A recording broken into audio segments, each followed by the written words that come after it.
Prestige में पंखे को देख रही थी कि लटक जाती हूँ, खत्म करती हूँ खेल, नहीं करना नीट, नहीं बनना डॉक्टर। जहाँ मैं बिल्कुल अपनी लाइफ से हार चुकी थी, वहाँ से निकल कर मैं आज यहाँ तक। Hi, welcome to my channel. My name is Ekta Soni और आज की वीडियो मैं अपने दिल पे पत्थर रख के बना रही हूँ और बहुत हिम्मत जुटा के मैं ये वीडियो बनाने बैठी हूँ। और लेकिन मैं चाहती हूँ कि मेरे एक्सपीरियंसेस मैं आपके साथ शेयर करूँ, क्योंकि आई नो कि इस टाइम पर ऐसे बहुत सारे बच्चे होंगे जो मेरे जैसे सिचुएशन में होंगे। Welcome to my NEET failure journey. आपने बहुत सारी ऐसी वीडियोस देखी होंगी, ऐसे बहुत से बच्चों की वीडियोस देखी होंगी जहाँ पर उनका फेलियर उन्होंने सक्सेस में कन्वर्ट किया ड्रॉप लेकर। लेकिन मैंने ड्रॉप लिया बट मेरा फेलियर कहीं ना कहीं सक्सेस में कन्वर्ट नहीं हो पाया। ये कन्वर्जन कहीं मिसिंग है। लेकिन मैं अपनी स्टोरी ज़रूर आपके साथ शेयर करना चाहूँगी। सक्सेस स्टोरी आपने बहुत सुनी होगी बट फेलियर स्टोरी आपने बहुत कम सुनी होंगी, और मेरी भी एक फेलियर स्टोरी है और मेरी लाइफ का बहुत ज़्यादा डार्केस्ट फेज रहा है ये। This is the story of 17 years old एकता, जिसने 12th का एग्ज़ाम लिखा ही था। 11th और 12th में ना वो स्टूडियस टाइप की लड़की थी, पढ़ाई करती थी, दिल से पढ़ाई करती थी। इधर उधर फालतू चीज़ों पे मेरा ध्यान थोड़ा कम ही जाता था क्योंकि मैं फोकस्ड हो गई थी 11th 12th में। एंड 12th में मैं काफ़ी अच्छे से पढ़ी। बायो हमेशा मेरा फेवरेट सब्जेक्ट रहा है। हमेशा से मेरे दिमाग में सिर्फ एक ही चीज़ थी कि यार कुछ बनना है लाइफ में तो डॉक्टर बनना है। तो बायो हमेशा बहुत दिलचस्पी, बहुत इंटरेस्ट के साथ पढ़ती थी एंड उसका रिजल्ट भी मुझे देखने को मिला। काफ़ी अच्छा रिजल्ट मेरा 12th में आया। 98 मार्क्स आए थे मेरे क्लास 12th में बायो के अंदर एंड ओवरऑल भी मैंने काफ़ी अच्छा स्कोर कर लिया था 90%। तो मेरा स्कूल में काफ़ी अच्छा सीन हो गया था, पोस्टर वोस्टर लग गए थे। सबको ये बिलीव था, इवन मेरे स्कूल वाले टीचर्स को, प्रिंसिपल को, स्कूल में क्लासमेट थे, मेरे आसपास में काफ़ी सारे लोग थे, मेरे पेरेंट्स, इवन मेरे रिश्तेदार, सबको ये लगता था कि यार ये लड़की तो डॉक्टर बन के रहेगी। क्योंकि कहीं ना कहीं ऐसा लगता है कि ये लड़की टॉप कर गई, इंटेलिजेंट है, पढ़ लेती है, आसानी से आराम से कर लेगी, इसको एक चांस देना चाहिए। ऐसा हो गया था।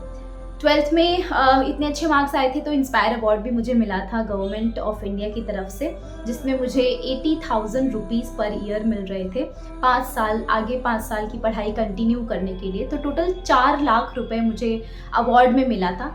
बट वो अवार्ड भी मुझे अनफॉर्चुनेटली नहीं मिल पाया। मतलब सर्टिफिकेट मेरे पास आ गया था बट वो अवार्ड यानी वो जो स्कॉलरशिप थी वो मैं एक्टिवेट नहीं करवा पाई, क्योंकि मेरा सपना था डॉक्टर बनना। मैंने सोच लिया था कि यार 12th के बाद में अपन को बाहर जाना है, क्योंकि जब मैं क्लास 12th में थी तो उस टाइम पर ऑनलाइन का कुछ सीन इतना था नहीं, यूट्यूब पे इतने वीडियोस भी नहीं थे। आज के ज़माने में तो आपको पूरा कंटेंट यूट्यूब पे मिलता है, उस टाइम पर यूट्यूब पे कंटेंट इतना था नहीं, यूट्यूब पे लोग एक्टिव नहीं थे, ना ही कोई ऑनलाइन कोर्स था, ना ही कहीं कुछ था।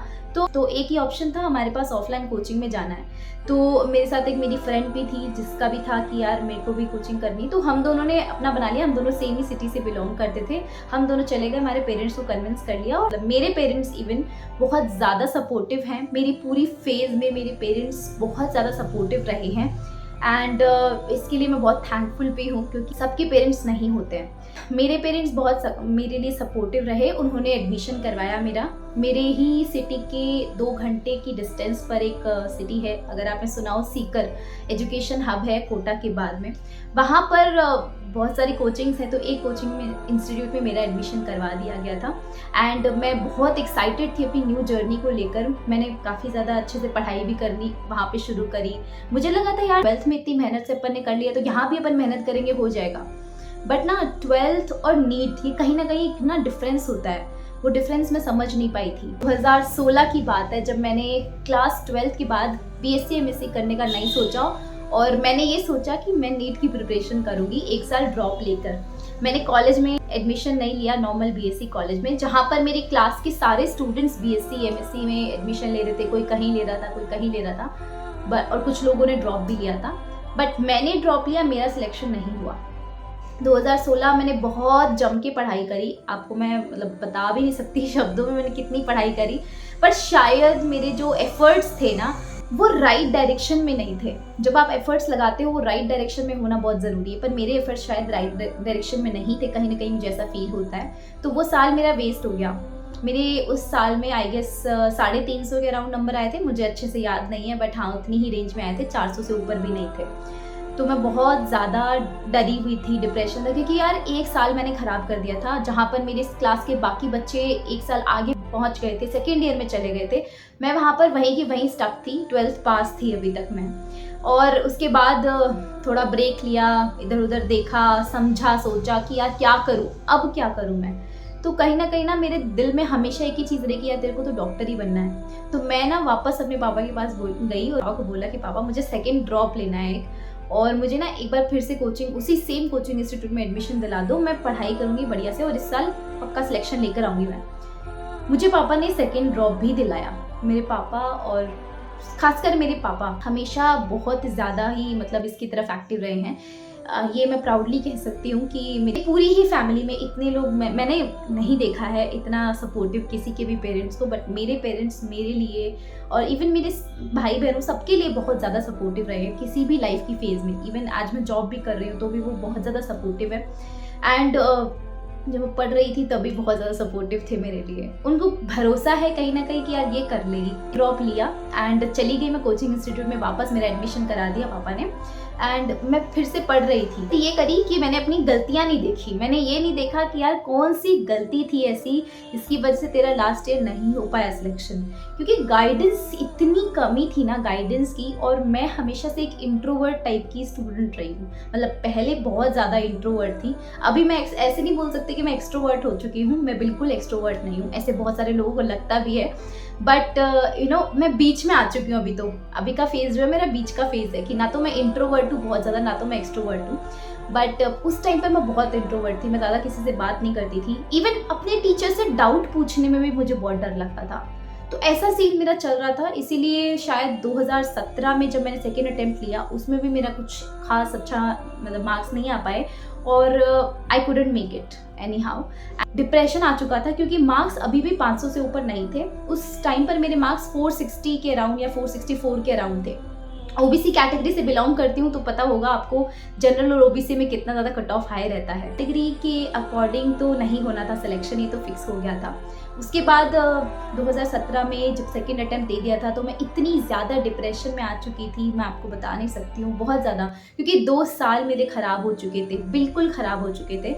और मुझे किसी ने ये भी मतलब नहीं बताया कि यार 1 साल अगर अपन ड्रॉप ले लेते ना, ये चीज़ मैंने बहुत ज़्यादा बड़ी गलती करी है। मेक श्योर कि आप मत करना। अगर आप 1 साल ड्रॉप ले चुके हो ना, दूसरे साल अगर आप ड्रॉप लेने का सोच रहे हो तो प्लीज़ सोच समझ के ड्रॉप लेना। उसके अंदर ना अपने side by side BSc course या फिर कोई भी कोर्स जो आपको लगता है या फिर किसी में एडमिशन आपका हो रहा है वो प्लीज़ एक बार एडमिशन ले लेना और फिर नीट के लिए प्रिपरेशन करना। मतलब ये चीज़ मैंने मिस कर दी थी, तो इस वजह से मेरा बीएससी भी रह गया था और वहाँ से भी रह गया था। स्टिल मैं 2 साल तक 12th पास थी, अभी भी मैं 12th पास थी। मैं आगे नहीं बढ़ रही थी, वहीं की स्टक हो गई थी। और मेरे जो क्लास के स्टूडेंट्स थे वो अब 3rd ईयर में चले गए थे और ये मेरे लिए बहुत डिप्रेशन देने वाली बात थी। मैं किसी को लिटरली फेस नहीं कर पा रही थी।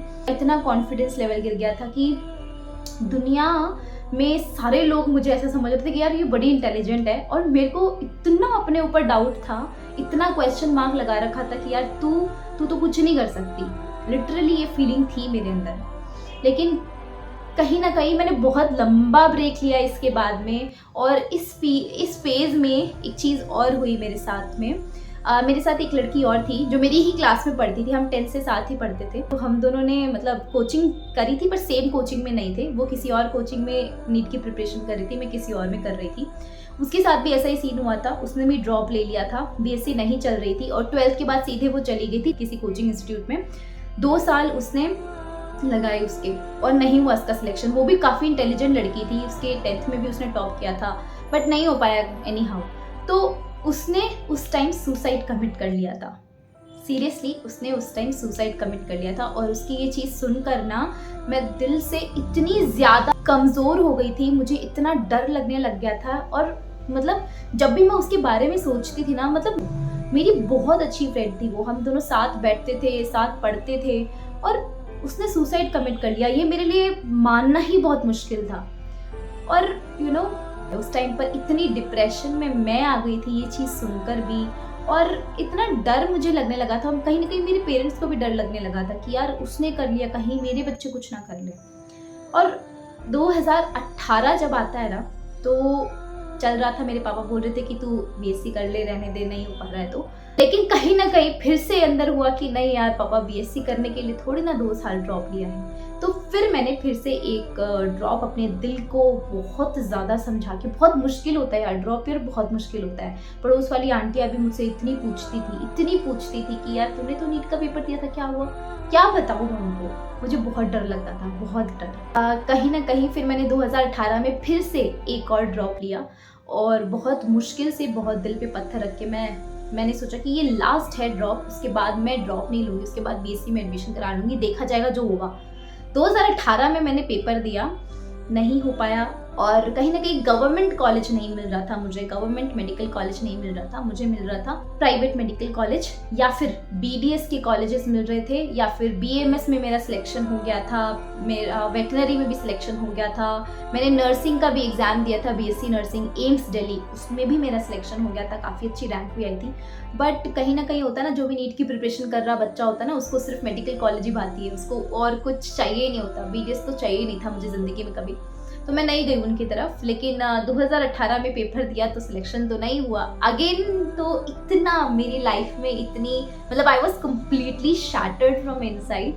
अब मैं सोच रही हूँ कि मैं करूँ तो करूँ क्या, मेरी लाइफ में हो क्या रहा है ये। यार एकता, तू तो नहीं थी ऐसी, तू तो बहुत इंटेलिजेंट थी, मेरे जूनियर्स भी काफ़ी थे जो नीट की प्रिपरेशन कर रहे थे, उनका सिलेक्शन हो रहा था, वो मेडिकल कॉलेज में एडमिशन ले रहे थे, पर मैं नहीं ले पा रही थी। ये मेरे लिए और भी ज़्यादा शर्म सी आ रही थी उनके सामने, समझ नहीं आता लोगों से नज़रें कैसे मिलाऊं, इवन अपने पेरेंट्स से नज़रें कैसे मिलाऊं। खुद कंफ्यूज थी मेरी लाइफ के बारे में कि मेरे साथ चल क्या रहा है ये। वहाँ तक फिर मैंने ये सोच लिया कि नहीं यार, मेरे को बीएससी नर्सिंग वगैरह इनमें तो नहीं जाना है, जो कि शायद मेरी सोच गलत थी। मैंने सोचा ही नहीं ढंग से करियर ऑप्शंस को ढंग से ना। मैं आयुर्वेदा में गई, मैंने काउंसलिंग करवाई थी बीएमएस की भी, मुझे कॉलेज भी मिला था, बट नहीं हो पाया, मैं नहीं गई वहाँ पे। वेटनरी में करवाया था, वेटनरी में भी नहीं हो पाया, मतलब सिलेक्शन हो गया था, बट मेरा बिल्कुल भी मन नहीं था वेटनरी, मुझे बहुत डर लगता है जानवरों से आज भी। तो आज भी अगर कोई मुझे ऑफर दे वेटनरी डॉक्टर बनने का तो नहीं बनना चाहूँगी मैं। नर्सिंग वगैरह में जाने का तो बिल्कुल भी मन नहीं था। तो फिर मैं इतनी ज़्यादा वो परेशान हो गई थी, तो पापा ने बोला कि एक काम कर, तू अपने बीएससी कॉलेज ज्वाइन कर ले। हमारी सिटी में एक कॉलेज था, तो मैंने वो ज्वाइन कर लिया, गवर्नमेंट कॉलेज था। अब बस ज्वाइन तो कर लिया, अब कहीं ना कहीं मन में तो डाउट रह गया, कॉन्फिडेंस इतना गिर गया कि क्या करूँ, मेरे को ये करना ही नहीं था कभी भी, लेकिन स्टिल कर रही थी, क्योंकि अब पता चल गया था कि यार 3 साल खराब हो गए हैं और ख़राब नहीं करने। मेरे साथ वाले कहीं पीजी कर रहे थे और मैं अभी तक 12th पास ही थी, तो ये चीज़ बहुत मुझे डर लग रहा था। तो इस तरीके के 3 साल जो थे मेरी लाइफ के बहुत डार्केस्ट फेज रहे हैं। उसके बाद क्या होता है, उसके बाद मैं अपनी बीएससी कर रही होती हूँ। बीएससी के सेकेंड ईयर में जब मैं होती हूँ, तब मतलब मैं हमेशा फिर ऐसी बन गई थी, मैं इंट्रोवर्ट तो थी ही, और इंट्रोवर्ट से भी ऐसी इंट्रोवर्ट बन गई थी, इतनी अंडर कॉन्फिडेंट बन गई थी कि मैं किसी से बात ही नहीं करती थी। मेरे घर में कोई रिश्तेदार भी आ जाता था तो भी मैं बात नहीं करती थी। वो फेज जो थी ना, वो मैं आपको बता भी नहीं सकती हूँ कि मैं क्या फील कर रही थी उस टाइम पर। मैं इतना हारा हुआ महसूस कर रही थी, इतना हारा हुआ महसूस कर रही थी। 2018 में जब मैंने लास्ट अपना देखा था ना, अटेम्प्ट दिया था ना, उस टाइम पर तो मेरा ऐसा हो गया था, मैं इतनी डिप्रेस्ड थी, मेरे पापा को भी इवन मुझ पर गुस्सा आने लग गया था। तो एक दिन मुझे याद है कि मैं बाहर रहती थी, सीकर जब मैं रहती थी हॉस्टल में, तो मेरे पापा मुझसे मिलने आए थे। मेरे पापा बहुत परेशान हो गए थे मेरे स्कोर्स देखकर, उनको लग रहा था कि नहीं सिलेक्शन होगा, तो वो मुझसे मिलने आए। वो मुझे काउंसलिंग के लिए लेकर गए मेरे ही कोचिंग इंस्टीट्यूट में। वहाँ टीचर काउंसिल कर तो रहे हैं, पर उनकी बातों का मुझ पर असर नहीं हो रहा है, क्योंकि मैं बहुत अंडर कॉन्फिडेंट थी, मैं बहुत डरी हुई थी, मुझ पर नहीं असर हो रहा था। तो मेरे पापा को भी कहीं ना कहीं गुस्सा आ रहा था, ऑब्वियसली आना भी चाहिए, कहीं ना कहीं उनकी भी उम्मीदें थी, बट उनकी उम्मीदों पे खरी नहीं उतर पा रही थी मैं।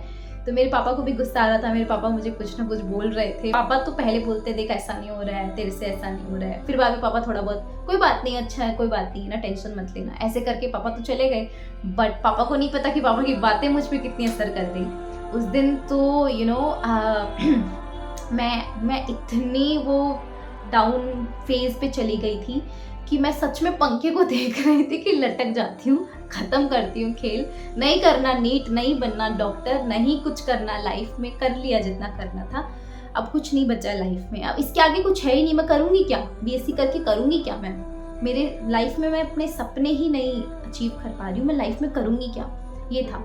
And I was about to commit suicide, but मेरे अंदर ना हमेशा से ऐसा है कि थॉट्स को ना मैं कॉन्कर कर लेती हूँ कैसे ना कैसे करके। मतलब फिर उस टाइम मैं अपने आप को समझाई, नहीं यार ऐसे कुछ नहीं होगा। नीट के एग्जाम के बाद में तो पता ही चली गया कि सिलेक्शन नहीं होगा, तो घर पे आ गई थी, बीएससी में एडमिशन ले लिया था।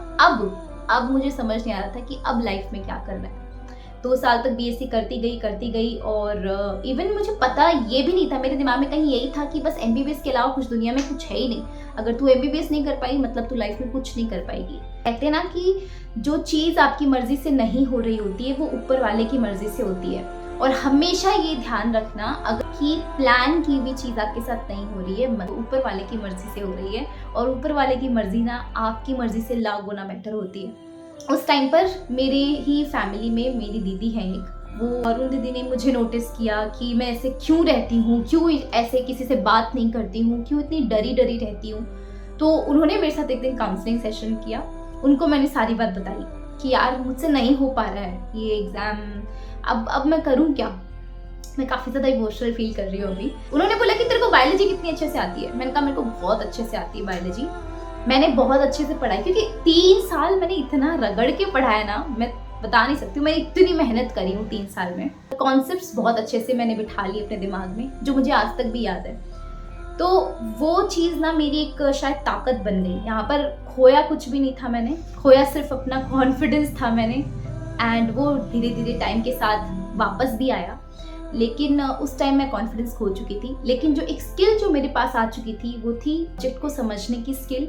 उस सब्जेक्ट को मैं बहुत डेप्थ में समझने लगी थी। मेरे पापा मुझे बहुत बार कहते थे, जब मैं घर आ गई थी ना 2018 के बाद, पापा मुझे बहुत बार कहते थे कि देख कर तेरी बायोलॉजी बहुत स्ट्रांग है, मैं तेरे को ना एक बोर्ड ला के दे देता हूँ, तू इस पे ना अपनी वीडियोस बना और डाल यूट्यूब पे। मतलब मेरे पापा उस टाइम पर यूट्यूब के बारे में सोच रहे थे, मैं नहीं सोच रही थी। मेरे पापा आज भी बहुत एडवांस थिंकिंग रखते हैं, बट लेट्स सी, मेरे पापा की चीज़ें बहुत बार सही भी होती हैं।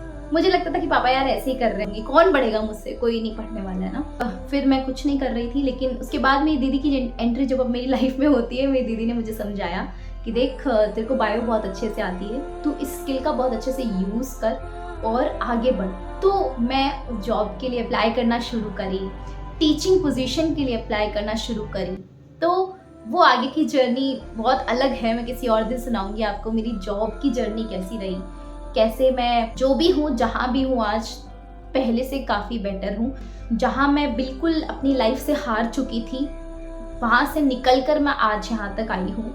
तो मैं कह सकती हूँ, प्राउडली कह सकती हूँ कि मैं बहुत ठीक हूँ अपनी लाइफ में, और आगे भी मैं ठीक ज़रूर होंगी। उसके बाद तो मैंने अपना यूट्यूब चैनल खोला, और बहुत सारे स्टूडेंट्स का जब मुझे प्यार मिलने लगा ना, जब मैंने अपनी जॉब करी, अगर आपको पता हो मेरे बारे में, तो मैंने अनअकैडमी पे पढ़ाया था। तो वो पूरे 1 साल मैंने अनअकैडमी में पढ़ाया। पूरे 1 साल में मुझे बच्चों से इतना प्यार मिला, इतने ज़्यादा स्टूडेंट्स मुझे प्यार करने लगे। मेरे अंदर का कॉन्फिडेंस फिर से जागने लगा कि यार तू कुछ तो कर सकती है। मतलब तेरा पढ़ा हुआ वेस्ट नहीं है, तूने जो भी मेहनत डाली है ना। ये बात हमेशा लाइफ में याद रखना कि तुमने लाइफ में जो भी मेहनत कहीं पे भी किसी भी फील्ड में अगर शिद्दत से डाली ना, वो कभी भी मेहनत वेस्ट नहीं जाती है। वो मेहनत शायद वो पोजीशन तुम्हें ना दिलाए जो तुम चाहते हो, पर कुछ और जिद दिलाएगी जो शायद तुम्हारे लिए और ज़्यादा अच्छा हो। कि प्रोसेस जो भी हो रही है ना, उस पर यकीन रखो। आज शायद आपको फेलियर मिल रहे होंगे, ऐसे बहुत सारे बच्चे होंगे जो इस साल नीट का पेपर दे के आए होंगे और मेरी तरह बहुत फेलियर, बहुत डिप्रेशन फील कर रहे होंगे।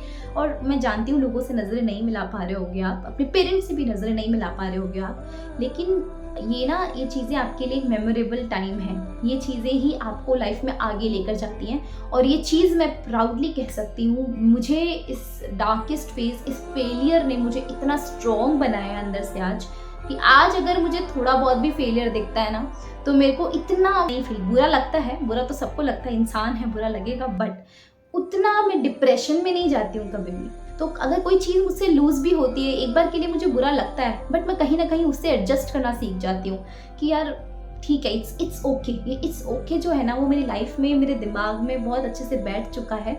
मुझे इतना कुछ खास फ़र्क नहीं पड़ता, पहले बहुत फ़र्क पड़ता था। तो यस, मेरा एक ही मैसेज है मेरी पूरी स्टोरी से आप सब लोगों के लिए जो इस साल नीट के पेपर में फेल होकर आए हैं। प्लीज़ आप अपने आप पर बिल्कुल डाउट मत करिए, अपनी प्रोसेस पे यकीन रखिए। जो भी आपके साथ हो रहा है ना, वो बिल्कुल बेस्ट हो रहा है, आगे बहुत अच्छा होगा। अगर आपने बहुत ज़्यादा अटेम्प्ट दे दिए हैं तो प्लीज़ आप अगर आपका मन कहीं ना कहीं ऐसा हो रहा है कि यार छोड़ना है इस फील्ड को, तो छोड़ दीजिए, बेशक छोड़ दीजिए, बट उसके आगे रिसर्च करिए कि आपको और क्या क्या कैसे कैसे करना है। मेरी जो फ्रेंड थी जिसने सुसाइड कमिट कर लिया, उसकी लाइफ गई, उसने जैसे सुसाइड कमिट किया उसकी लाइफ गई, बट मेरी लाइफ में मैं शायद आज यहाँ बैठी हूँ। उस दिन मेरे दिमाग में जो थॉट आया कि नहीं यार तू क्या कर रही है, उस थॉट की वजह से मैं आपके सामने आज बैठी हूँ, अपनी स्टोरी बता रही हूँ। ये स्टोरी बेशक सक्सेस स्टोरी नहीं है, बट जो भी है ये आपको हेल्प ज़रूर करेगी, बिकॉज एक ड्रॉपर का जो दर्द होता है ना अंदर से, I can feel it, I really can feel it. और हर चीज़ मैं समझती हूँ और इतना मैं जानती हूँ कि मेरी जो गलतियाँ जो मैंने करी थी अपने नीट एग्ज़ाम के टाइम पर, ये गलतियाँ जब मैं आपको बताऊँगी तो मेक श्योर कि आप भी उससे कुछ सीखो। एंड आई बिलीव दैट मैं इसीलिए आपके साथ ये स्टोरी शेयर कर रही हूँ कि मेरी गलतियों से आप भी सीखो। और मेजर मैंने क्या मिस्टेक्स करी नीट के एग्ज़ाम के अंदर, वो मैं बनाऊंगी एक अलग से वीडियो। तो ये मेरी एक पूरी नीट की जर्नी थी जो बहुत ज़्यादा डार्केस्ट फेज़ रहा है मेरी लाइफ का, बहुत बेकार फेज़ रहा है मेरी लाइफ का, जो मैं अभी भी शायद मैं कंप्लीट नहीं कर पाई हूँ। मैं बहुत कुछ बोलना चाहती हूँ, बट सारी चीज़ें बोलूँगी तो वीडियो ऑलरेडी बहुत लंबा हो गया है। Thank you so much for watching this video. I hope so you liked it, I hope so बहुत सारे लोगों ने इसे रिलेट किया होगा। किया हो तो प्लीज़ कमेंट्स में ज़रूर बताइएगा। And I wish you all the best. आपकी लाइफ बहुत अच्छी है आगे, अपनी प्रोसेस पे ट्रस्ट रखिए, सब कुछ बहुत अच्छा होगा। All the best, bye bye.